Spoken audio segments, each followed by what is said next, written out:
ನಿಮ್ಮ ದಾಖಲೆ ಸಮೇತ ಇರ್ತದೆ. ನೀವೇ ಬೇಕಾದ್ರೆ ನಿಮ್ಮ ಡಾಕ್ಯುಮೆಂಟಲ್ಲಿ ನಿಮ್ಮ ನಂಬರ್ ಹಾಕ್ಕೊಂಡ್ರೆ ನಿಮ್ಮ ದಾಖಲೆಗಳನ್ನು ನೋಡ್ಕೋಬೋದು. ಯಾರು ಕೂಡ ಟ್ಯಾಂಪರ್ ಮಾಡೋಕ್ಕಾಗೋದಿಲ್ಲ. ಆ ರೀತಿ ತೀರ್ಮಾನವನ್ನು ಮಾಡ್ತೇವೆ.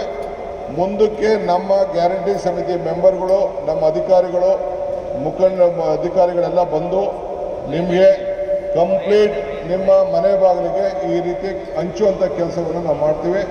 ಒಬ್ರಿಗೂ ಒಂದು ಲಂಚ ಕೊಡಬಾರ್ದು, ಅಧಿಕಾರಿಗಳಿಗೂ ಕೊಡಬಾರ್ದು, ಕೊಡಬಾರ್ದು, ಯಾವ ಪಾರ್ಟಿಗಳಿಗೂ ಕೊಡಬಾರ್ದು. ಇದನ್ನು ನೀವು ಗಮನದಲ್ಲಿ ಇಟ್ಕೊಳ್ಬೇಕು. ಸೊ ಅದಕ್ಕೆ ಎಲ್ಲ 26 ಲಕ್ಷ ಜನರು ಕೂಡ ನಾವು ಮಾಡ್ತಾ ಇದ್ದೀವಿ. ಇನ್ನೇನಾದ್ರು ಹೆಚ್ಚು ಕಮ್ಮಿ ಇತ್ತು ಅಂದರೆ ನೀವು ಯಾವ್ದಾದ್ರು ಗೌರ್ಮೆಂಟ್ ಲ್ಯಾಂಡಲ್ಲಿ ಕೇಳಿದ್ರೆ, ಯಾರ್ದೋ ಆಸ್ತಿಲಿ ಕೇಳಿದ್ರೆ ಅದನ್ನೆಲ್ಲ ಮಾಡೋಕ್ಕಾಗೋದಿಲ್ಲ.